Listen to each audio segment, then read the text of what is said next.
क्यों रुक जाते हो 4 दिन की मेहनत के बाद? अरे वक्त लगता है बीज को फसल बनने में। तो आप लोगों से यही कहना है कि निरंतर प्रयास करते रहिए, क्योंकि समाजशास्त्र से संबंधित वैकेंसी काफ़ी संख्या में आने वाली है। तो कोई भी एग्जाम हो समाजशास्त्र से संबंधित, आप लोग के लिए बहुत ही इम्पॉर्टेंट है, बहुत ही खास है। तो आप लोग इसी तरह पढ़ते रहिए और विश्वास के साथ आगे बढ़ते रहिए। तो चलिए देर न करते हुए आगे का क्वेश्चन देखते हैं, जो कि बहुत ही इम्पॉर्टेंट है। फ्रेंड्स, फर्स्ट क्वेश्चन है, निम्नलिखित में से कौन सा एक कथन सही है? तो बताइए। ई गॉफमाइन के अनुसार सामाजिक भूमिका की अवधारणा का उद्गम है। तो गॉफमाइन के अनुसार सामाजिक भूमिका की अवधारणा का उद्गम कौन सा है? तो इसका सही आंसर होगा ए, नाटकीय प्रतिवेश। ये आंसर सही होगा, क्योंकि मीर तथा कूले की परंपरा का अनुसरण करते हुए इरविंग गॉफमाइन द्वारा सांकेतिक अंतरक्रियावादी उपागम के एक विशिष्ट रूप को अभिनय शास्त्र की संज्ञा दी गई है। अगला क्वेश्चन है, निम्नलिखित युग्मों में से कौन सा एक सही रूप से सुमेलित नहीं किया गया है? तो प्लीज़ बताइए कौन सा एक सही रूप से सुमेलित नहीं किया गया है? ए है ए आर रेडक्लिफ ब्राउन, 4 प्रकार्यात्मक पूर्वापेक्षाएं, और बी है आर के मर्टन संदर्भ समूह, सी है इमाइल दुर्खीम सामाजिक तथ्य, और डी है सी एच कूले प्राथमिक एवं गौड़ समूह। इसका सही आंसर क्या होगा? तो इसका सही आंसर है डी। तो इसमें पूछा गया है सही रूप से सुमेलित नहीं किया गया है, इस पर ध्यान दीजिए, नहीं किया गया है। फ्रेंड्स, नेक्स्ट क्वेश्चन है, निम्नलिखित में से किसने विचलन को समाज के लिए प्रकार्यात्मक माना है? तो प्लीज़ बताइए समाज के लिए प्रकार्यात्मक किसने माना है विचलन को? इसका सही आंसर होगा बी, दुर्खीम। दुर्खीम ने ही विचलन को समाज के लिए प्रकार्यात्मक माना है। नेक्स्ट है, समाज में कानून से क्या अभिप्राय है? तो प्लीज़ बताइए समाज में कानून से क्या अभिप्राय है? तो इसका सही आंसर क्या होगा? तो इसका सही आंसर है बी। नेक्स्ट क्वेश्चन है, सिगमंड फ्रायड के अनुसार प्रतिपादित समाजीकरण के बारे में निम्नलिखित कारकों पर विचार कीजिए। पहला है, जब सही तथा गलत के बारे में व्यक्ति अपने माता पिता के विचारों को आत्मसात कर ले तब उसमें पराहम का विकास होता है। दूसरा है, व्यक्ति के इदम का तार्किक अंश अहम का रूप धारण कर लेता है। तीसरा है, व्यक्ति का जीव बाह्य संसार के संपर्क में आता है। चौथा है, इदम में संग्रहित सहज प्रवृत्तियां बाह्य संसार में संतुष्टि खोजती है। इसका सही आंसर क्या होगा? इसका सही आंसर है बी, 4 3 2 1, यानी 4 3 2 1। पहले इदम में संग्रहित सहज प्रवृत्तियां बाह्य संसार में संतुष्टि खोजती हैं, और उसके बाद है व्यक्ति का जीव बाह्य संसार के संपर्क में आता है, और उसके बाद 2 व्यक्ति के इदम का तार्किक अंश, और इसके बाद 1 जब सही तथा गलत के बारे में व्यक्ति अपने माता पिता के विचारों को आत्मसात कर ले तब उसमें पराहम का विकास होता है। यह सही है। नेक्स्ट क्वेश्चन है, निम्नलिखित में से किस प्रक्रिया के अंतर्गत एक संस्कृत स्वयं को प्रबल संस्कृत में विलीन कर लेती है? तो इसका सही आंसर क्या होगा? इसका सही आंसर है सी, आत्मसातकरण। आत्मसातकरण के ही द्वारा एक संस्कृत स्वयं को प्रबल संस्कृत में विलीन कर लेती है। नेक्स्ट क्वेश्चन है, प्रकारवादियों के अनुसार सामाजिक एकीकरण के लिए कौन सा सबसे महत्वपूर्ण तथा मूल घटक है? तो प्लीज़ बताइए प्रकारवादियों के अनुसार सामाजिक एकीकरण के लिए कौन सा सबसे महत्वपूर्ण तथा मूल घटक है? तो इसका सही आंसर होगा सी, संरचनात्मक अंतर्निर्भरता। ये सही आंसर है। नेक्स्ट क्वेश्चन है, निम्नलिखित में से कौन सा एक सामाजिक संरचना के तत्व के अंतर्गत नहीं आता है? तो प्लीज़ इसका आंसर बताइए। इसका सही आंसर है डी, समूह क्रिया। समूह क्रिया जो है सामाजिक संरचना के तत्व के अंतर्गत नहीं आता है। नेक्स्ट क्वेश्चन है, सामाजिक प्रतिमान क्या है? तो प्लीज़ इसका आंसर बताइए। इसका सही आंसर है ए, नियम जिनका समाज में पालन होना अपेक्षित होता है वही सामाजिक प्रतिमान कहलाता है। क्योंकि व्यवहार की किसी समाज अनुमोदित तरीके अथवा नियम को सामाजिक प्रतिमान कहते हैं। सामाजिक प्रतिमान विभिन्न व्यवहारों के संपादन हेतु दिशा निर्देश का कार्य करते हैं। तो इसका सही आंसर है ए। फ्रेंड्स, नेक्स्ट क्वेश्चन है, निम्नलिखित सिद्धांतों में से कौन सा एक सामाजिक विरोध का कारण माना जाता है? तो प्लीज़ बताइए सामाजिक विरोध का कारण क्या माना जाता है? तो इसका सही आंसर है सी, सापेक्ष वंचन। क्योंकि फ्रेंड्स सामाजिक विरोध का कारण सापेक्ष वंचन ही है, क्योंकि यह सामाजिक आंदोलन को जन्म देती है। नेक्स्ट क्वेश्चन है, निम्नलिखित में से किस लेखक ने सामाजिक दूरी मापक्रम का विकास किया? प्लीज़ का आंसर बताइए। इसका सही आंसर है डी, E.S. बोगार्डस ने। क्योंकि फ्रेंड्स सामाजिक दूरी को मापने का सर्वप्रथम प्रयास E.S. बोगार्डस ने पूर्वग्रह संबंधी मनोवृत्तियों के अपने अध्ययनों में किया है। नेक्स्ट क्वेश्चन है, निम्नलिखित में से किसने सापेक्ष वंचन को सबसे पहले प्रयुक्त किया? तो इसका सही आंसर क्या होगा? इसका सही आंसर है ए, सैमुअल ए स्टाउफर ने। क्योंकि फ्रेंड्स सापेक्ष वंचन का सबसे पहले अवधारणा सैमुअल स्टाउफर ने अमेरिकी सिपाहियों के अपने अध्ययन में किया था। नेक्स्ट क्वेश्चन है, अपने मृत पति के भाई से विधवा का विवाह क्या कहलाता है? तो प्लीज़ बताइए, अगर पति खत्म हो गया है तो उनके भाई से विवाह करना क्या कहलाता है? तो इसका सही आंसर है डी, देवर विवाह। वह देवर विवाह कहलाता है। फ्रेंड्स नेक्स्ट क्वेश्चन है, निम्नलिखित में से किस अवधारणा से एम.एन. श्रीनिवास ने जात में गतिशीलता को सामाजिक एवं सांस्कृतिक परिवर्तन की प्रक्रिया की तरह समझाया है? तो प्लीज़ बताइए। तो बहुत ही फेमस क्वेश्चन है और बहुत ही एग्जाम में पूछा जाता है। इसका सही आंसर है ए, संस्कृतिकरण। क्योंकि संस्कृतिकरण की अवधारणा का विकास एम.एन. श्रीनिवास द्वारा मैसूर के रामपुरा गांव के अध्ययन के दौरान किया गया था। तो इसका सही आंसर है ए। नेक्स्ट क्वेश्चन है, निम्नलिखित में से किस सामाजिक समूह में विवाह के रूप में पारिदर्शक पति प्रथा का पालन होता था? तो प्लीज़ बताइए, पारिदर्शक पति प्रथा का पालन होता था। इसका आंसर होगा सी, नायर। नायर जनजाति में पारिदर्शक पति प्रथा का पालन होता था। क्योंकि नेक्स्ट क्वेश्चन है, ऐसे विभिन्न सामाजिक स्तरों के बीच हुए विवाह जिसमें महिला उच्च स्तर की सदस्य हो तो क्या कहते हैं? तो इसका सही आंसर है, अगर महिला ए उच्च स्तर की है, उच्च जात की है और पुरुष निम्न जात की है तो उसे प्रतिलोम विवाह कहते हैं, और अगर पुरुष उच्च जात की है और महिला निम्न जात की है तो उसे अनुलोम विवाह कहते हैं। नेक्स्ट क्वेश्चन है, निम्नलिखित में से किस स्थिति को सश्रयिक बहुपत्नी प्रथा कहा जाता है? तो प्लीज़ बताइए, इसका सही आंसर क्या होगा? तो इसका सही आंसर है ए, अनेक बहनों का एक पुरुष से विवाह।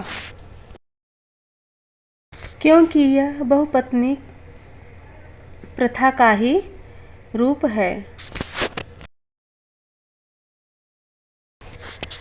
नेक्स्ट क्वेश्चन है, वह कौन सी शब्दावली प्रणाली है जिसमें हर शब्द से केवल एक प्रकार के संबंधी का आभास होता है? तो इसका सही आंसर क्या होगा? तो इसका सही आंसर है डी, वर्णनात्मक नातेदार शब्दावली। क्योंकि फ्रेंड्स वर्णनात्मक नातेदार शब्दावली यथार्थ संबंध सूचक होती है और केवल उन व्यक्तियों के लिए ही प्रयुक्त की जाती है जिनके संदर्भ या जिनको संबोधन करते हुए बात की जाती है। नेक्स्ट क्वेश्चन है, एडमिरल्टी प्रायद्वीपों की मानव जनजाति की सामाजिक प्रणाली जिसे मार्गरेट मीड ने जेंट्स कहा का सर्व प्रमुख लक्षण कौन सा है? तो ये बहुत ही इंपॉर्टेंट है। इसका सही आंसर क्या होगा? इसका सही आंसर है बी, मातृवंश परंपरा कुल। फ्रेंड्स नेक्स्ट क्वेश्चन है, सूची 1 को सूची 2 के साथ सुमेलित कीजिए और सूची के नीचे दिए गए कूट का प्रयोग कर सही उत्तर चुनिए। तो पहला है अवधारणा और दूसरा है प्रतिपादित।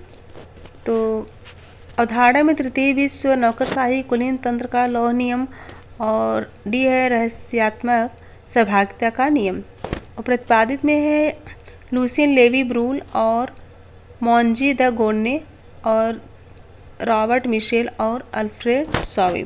इसका सही आंसर क्या होगा? इसका सही आंसर है सी, तृतीय विश्व का मिलान जो है 4 अल्फ्रेड सॉवी से होगा और बी, नौकरशाही का 2 से मिलान होगा मॉन्जियस द गोरने। और नेक्स्ट है कुलीन तंत्र का लौह नियम। इसका जो है 3 से होगा रॉबर्ट मिशेल। और लास्ट का है डी, रहस्यात्मक सहभागिता का नियम। तो इसका मिलान होगा 1 से। आप लोग इसको अच्छे से मिला लीजिएगा क्योंकि बहुत ही इम्पॉर्टेंट है।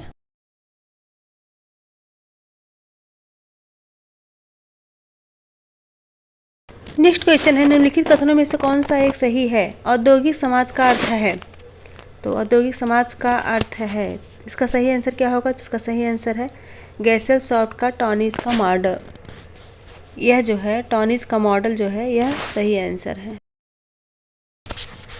फ्रेंड्स, नेक्स्ट क्वेश्चन है, सूची 1 को सूची 2 के साथ सम्मिलित कीजिए और सूची के नीचे दिए गए कोड का प्रयोग कर सही उत्तर चुनिए। पहला है अवधारणा और दूसरा है चिंतक। तो पहला है ए उत्तर पूंजीवादी वाइनर, फिर बी उत्तर आधुनिक युग और सी उत्तर मध्यवर्गीय व्यवस्था और डी उत्तर आर्थिक समाज। तो इसका मिलान करना है चिंतक यानी सूची 2 से। तो इसका सही आंसर क्या? इसका सही आंसर है ए। 2 का होगा 3 का बी, 4 का सी हो और 1 का डी है। तो अच्छे से मिलान कर लीजिएगा। पूरा आया नहीं है तो आप लोग जो है अच्छे से किसी कॉपी में लिख के अच्छे से मिलान कर लीजिएगा और अच्छे से पढ़ लीजिए। नेक्स्ट क्वेश्चन है, विद्वान के साथ सुमेलित कीजिए और सूची के नीचे दिए गए कोड का प्रयोग कर सही उत्तर चुनिए। सूची 1 अवधारणा और सूची 2 विद्वान। सूची 1 में है तार्किक लक्ष्योन्मुख कार्य और गैसल सॉफ्ट थियरी ऑफ कलेक्टिव बिहेवियर ऐतिहासिक भौतिकवाद। और विद्वान में है सूची 2 विद्वान में है फर्डिनांड टॉनिस, फ्रेडरिक एंगल्स और मैक्स वेबर, एनजे स्मेल्सर। तो मिलान करना है। इसका सही आंसर क्या होगा? तो इसका सही आंसर है डी, 3 का जो है ए होगा। जैसे तार्किक लक्ष्योन्मुख कार्य का जो है 3 यानी मैक्स वेबर से मिलान होगा। उसके बाद 1 का बी से होगा, गैसल सॉफ्ट का 1 से होगा फर्डिनांड टॉनिस। और नेक्स्ट है 4 का सी होगा, theory of collective behaviour NJ स्मेल्सर का है। और नेक्स्ट है 2 फ्रेडरिक एंजल्स का डी से मिलान होगा ऐतिहासिक भौतिकवाद। आप लोग इसको लिख के अच्छे से मिलान कर लीजिए और याद कर लीजिए। नेक्स्ट है कथन और कारण। कथन है, समाज में महिलाओं की प्रस्थिति केवल कानून के तहत समानता मात्र से तय नहीं होती। और कारण है, दैनिक सामाजिक अंतःक्रिया में परंपराएं और प्रथाएं शामिल होती हैं। तो इसका क्या सही होगा? तो इसका सही आंसर है ए, यानी ए ही। और 55 का कथन देखिए, नगरीकरण की शक्तियां परिवार को विसंगठित करती हैं। और कारण में है, नगरीय मूल्यों तथा स्थायी संबंधों में बैर होता है। तो इसका क्या होगा? इसका भी दोनों सही माना जाए। नेक्स्ट क्वेश्चन है, समाज के निम्नलिखित प्रकारों पर विचार कीजिए। तो प्लीज बताइए इसका सही आंसर क्या होगा? तो इसका सही आंसर है डी। कार्ल मार्क्स के अनुसार इन समाजों का सही कालक्रम इस प्रकार है। पहले दूसरा, जैसे आदिम साम्यवाद पहले आए, फिर उसके बाद मध्यवर्गीय समाज आए, फिर उसके बाद 3 जो है सामंती समाज आया और फिर 4 प्राचीन समाज आया। तो उनके अनुसार ये सही क्रम है 2 1 3 4। नेक्स्ट क्वेश्चन है, निम्नलिखित में से किस समाज का जैव सिद्धांत प्रभावशाली ढंग से बल देता है? प्लीज इसका आंसर बताइए। इसका सही आंसर है ए, समाज एक सप्रमाण जैविक अवयवी की तरह है। ये इसका सही आंसर है। नेक्स्ट क्वेश्चन है, लेविस एच मॉर्गन के अनुसार मानव समाज के विकास में सभ्यता को कौन से तथ्य पहले आने वाले चरणों से भिन्न कर देते हैं? प्लीज इसका आंसर बताइए। इसका सही आंसर है डी, वर्णमाला स्वर विज्ञान एवं लेखन का आविष्कार। यह आने वाले चरणों से भिन्न कर। नेक्स्ट है, निम्नलिखित में से किसने संस्कृत की वैचारिक और अनुभूतिपरक श्रेणियों में भेद को सामने रखा है? इसका सही आंसर क्या होगा? तो इसका सही आंसर है ए, पीए सोरोकिन। क्योंकि सोरोकिन ने अपनी चक्रीय सिद्धांत सामाजिक परिवर्तन के अंतर्गत 3 संस्कृत वैचारिक, अनुभूतिपरक एवं आदर्शवादी का वर्णन किया है। नेक्स्ट है, निम्नलिखित कथनों पर विचार कीजिए। अशोधित मृत्यु दर जनसंख्या की आयु संरचना से अत्यधिक प्रभावित होती है। और दूसरा है, जन्म पर आयु संभाव्यता किसी देश की मृत्यु दर दशाओं की एक उत्तम माप है, क्योंकि यह किसी व्यक्ति के जीवित रहने के संभाव्य वर्षों की औसत संख्या के आकलन के लिए प्रत्येक आयु पर चालू जन्म दरों का प्रयोग कर आयु संरचना के लिए समायोजन करती है। तो उपरोक्त कथनों में से कौन सा कथन सही है? प्लीज इसका आंसर बताइए। तो इसका सही आंसर है ए, केवल 1। अशोधित मृत्यु दर जनसंख्या की आयु संरचना से अत्यधिक प्रभावित होती। इसका ए, केवल 1 सही। फ्रेंड्स, नेक्स्ट क्वेश्चन है, एक समाज से दूसरे समाज में सांस्कृतिक विशेषताओं के फैलने को सामान्यतः क्या कहते हैं? तो प्लीज बताइए कि एक समाज से दूसरे समाज में सांस्कृतिक विशेषताओं के फैलने को क्या कहते हैं? तो इसका सही आंसर होगा बी, प्रसरण। हम उसे प्रसरण कहते हैं। नेक्स्ट क्वेश्चन है, जब अनुकूलित संस्कृति में बदलाव आने से पहले भौतिक संस्कृति में बदलाव आता है तो समायोजन तब शुरू नहीं हो सकता जब तक समायोजन हेतु आवश्यक परिवर्तन नहीं हो जाता, लेकिन पुरानी प्रथाएं चलती रहती हैं और काफ़ी हानिप्रद परिणामों को लाती रहती। ऐसी स्थिति में क्या होता है?